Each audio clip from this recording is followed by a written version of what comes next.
We're heading to find a boondocking spot, and we're going to take you with us. And I thought it would be fun to show you the exact process that we use to find a good boondocking spot. That's right.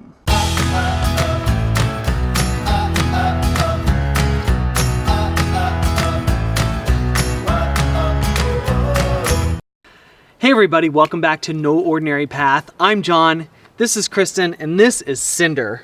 She's our bark ranger. That's right. And behind us is Wendy. Wendy! This is what we live in with our 3 kids and our dog. We have a lot of fun. John is a travel nurse, and we travel all over the country in our RV, living an unordinary life and hopefully inspiring others to live an unordinary life as well, whatever that looks like for them. This is what we pictured when we talk about boondocking, when we talk about staying out in nature. Beautiful forests all around us with the wind coming through the trees and the sunlight as it starts to set a little bit. And we're out here, it's just us right now, and it is very nice. But it has taken us a little bit of time, practice, patience, Yes. and perhaps even study to learn to find these spots where we don't have to pay for anything. It's just free boondocking. So we wanted to take you guys along on the process that we go through every time when we try to find places like this. Take my hand, we'll make it somehow. We can't miss out.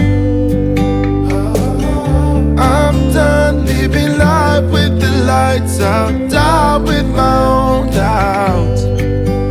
Be free with me. Be free. Be free with me. Be free.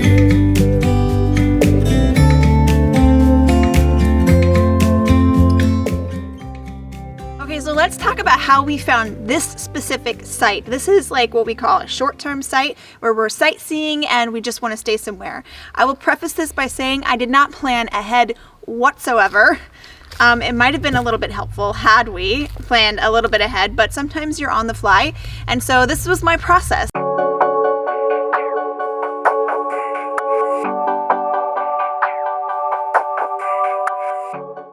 I like to use freecampsites.net, and you can use Campendium and those other sites out there, but I find that usually they're on freecampsites.net. So I always start there. So for this specific spot, I looked there first, and I found some that are kind of around the area that we were looking for, and I noticed that they were all mostly national forest sites. This is another resource for you. You can always check and see on a Google map where the national forests are, and then on that you can look and see where the Forest Service roads are, and usually you can camp anywhere along a service road as long as there are no camping signs. This is a Forest Service road.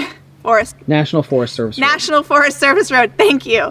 And this is basically just a pullout along the forest road. Now this is not the most pristine boondocking site that we've ever stayed at, but it is really pretty, and it is definitely, we're out here on our own in the peace and quiet. A couple other things that you can look up for free campsites is any of the public lands in the area that you're looking at. So in Arizona, there was Arizona Trust Lands, and in Kansas, there's fishing lakes that you're allowed to stay at. Here in Washington, I think there's conservation lands that you can stay on. Each state has their own public lands in addition to like federal lands. So you can also check out BLM, which is the Bureau of Land Management, and it's federal land that you can stay on. Usually there's no problem camping on it unless there's signs that say not to. Don't go to the BLM website because it is crazy convoluted and very hard to understand. In the description below, I'm going to drop a link for the BLM map that we use that I have found to be pretty accurate, as well as some links for a few other things that we use as resources when we're looking for a campsite.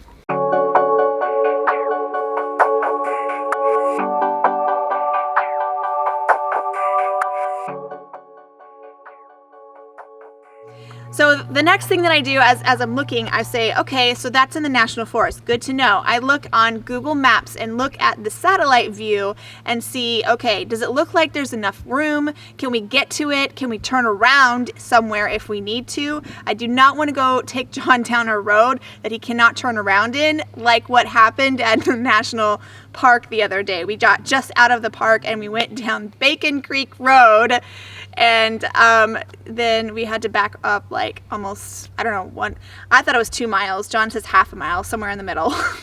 And so anyways, we don't want to get in that situation. So it's important to look at the satellite view and see if there's a place to turn around. First and foremost, can you even get into it? You know, we have the truck plus the trailer that's 37 feet long. And, you know, yeah, it gets tight sometimes turning around, making sure that you can get in and out. One of the other things that's important for us is there enough room for the slides? And are the slides going to go on the right side? This may seem like basic 101 RVing, but if you're parking alongside a road like we are right now, here, let me just flip the camera around. If you're parking like this, you want the slides to be going away from the road, obviously. But that's one of those things you've got to consider. We rolled up on this site coming the direction that we're walking right now, and it looked great, but then, you know, could we turn around here in enough of a way to get the trailer situated so the slides go the right direction? Is there enough room to put the awning out? You know, it really makes a huge difference on warm days, sunny days where it's really bright outside, and you could put that awning out. It really changes the temperature on the inside of the rig. So in the scenario that we're in right now, I probably would not feel comfortable. Granted, there have not been that many people going by us on the road. We've seen a few cars, but not that much. So maybe we could get away with it, but I probably wouldn't here. And then what I do is I'll find kind of an area that we want to stay in, and I will start clicking on things that might be available around there, and I'll read the descriptions. I like to read the comments.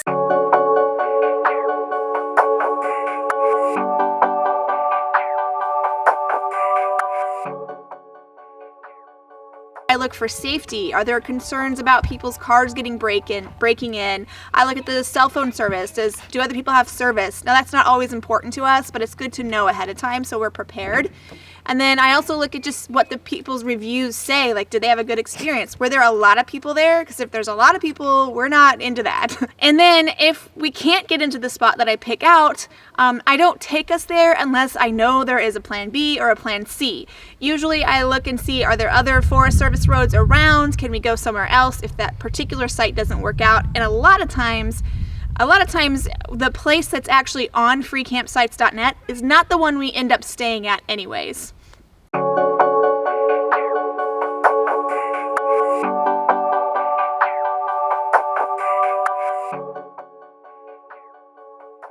All right, there's a difference between staying in a boondocking location for a short period of time like we are right now up in the North Cascades area, or boondocking for an extended period of time like we did during the Phoenix contract when we were out near Surprise. One of the things that I check that's kind of like something that I do is I'll get on my phone and I find if we're gonna be somewhere, even for a shorter period of time, it's good to know. But I look for places like, where are there going to be water sources? When I say that, I'm specifically meaning potable water. And if you don't know what the difference is between that, that's important to find out. But potable water is water that's basically safe to drink. And there are lots of free sources of water at truck stops and other places like that, but finding the free potable water is sometimes of a challenge. There are a lot of resources and apps that you can go to online, and we've covered those a little bit before, but just to hit the highlights, there's freedumpsites.net and there's something called Sandy Dumps. And basically those are places where, as the name suggests, there's free sites where you can dump sewage. Also, a lot of those places will have free water available. Sometimes it's not potable and sometimes it is. So if we're going to be at any specific spot for a long time and I know I'm going to probably need to refill water at least once, I always check beforehand to see where that's going to be.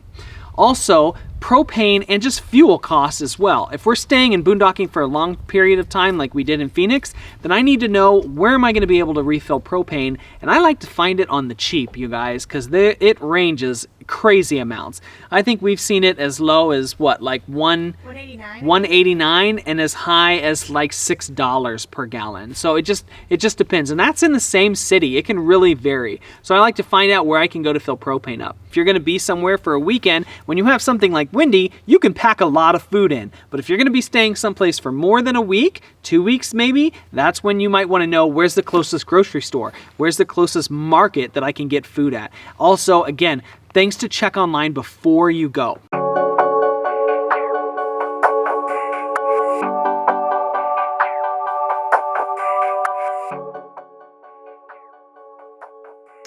There is a modicum of risk that you take, and you kind of have to be willing to accept said risk. Whoop, Cinder. It's just like you don't find a lot of these places unless you're willing to go and look for them. And sometimes, even though you may use the Google satellite to look at stuff, the things that you go and find once you get there aren't like what you thought they might be, which actually brings us to another thing, because we have 2 vehicles, and you guys kind of have, if you followed us at all for a while, you know we have those 2 because that way Kristen's not stuck at home while I'm at work. But how do we use the van? A lot of times when we are looking for a boondocking site, we will use the van to scout the site out first.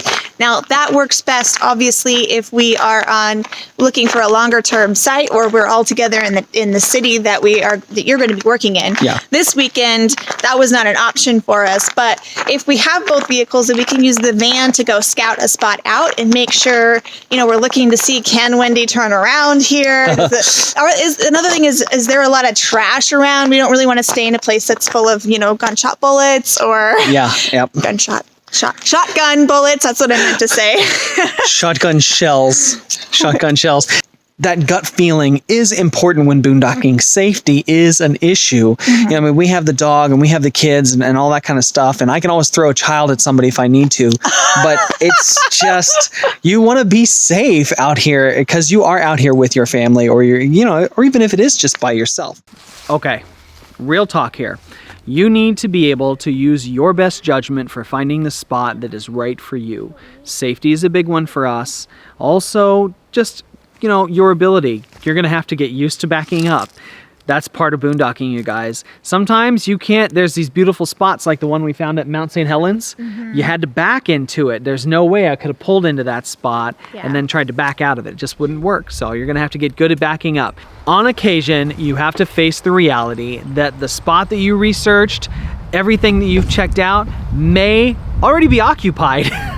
Or it may not be what you want it to be. Maybe it looks like you could back up, but you can't. Maybe you just can't get into it. Maybe you get there and it just doesn't feel safe. That's that gut check intuition, you guys. The nice thing about this lifestyle is you can just hook it up and move to the next spot. You may have to face the fact that on occasion, it's just not going to work out and it's going to be a Walmart parking lot boondocking session. Yeah, there's always Walmart. There's always some place that you can stay. And then you just have to be patient. If the first time you go out, or the second time you go out, or the third time you go out is not awesome, just keep with it. Just keep trying. Because like everything else in life, it just takes practice. So, to be honest, a lot of what we run into, is some of it's planning, but some of it is sheer luck and a lot of prayers. It's true. It's the truth, definitely. So thank you guys for joining us. We really hope that this has been informative to you and that you guys will find a love of boondocking yourselves. And if you have some really cool boondocking sites, make sure... if you're willing to share them. Yes, if you're willing to share them. Put them in the comments below, because how fun would that be to have a whole thread of really cool places that people could go visit and boondock. And we promise, as we continue to travel and as we continue to take new contracts in new places, when we have these amazing boondocking sites that we come upon, we will let you know where they are, like that one we had in Reno that was beautiful. Yeah. So thanks again. If you like this, please hit the like button. That really helps on the videos. Also, ring the bell and subscribe if you haven't. And if you're new to the channel, let us know too, because we would love to welcome you. Yes. And thanks again, guys. Thank you.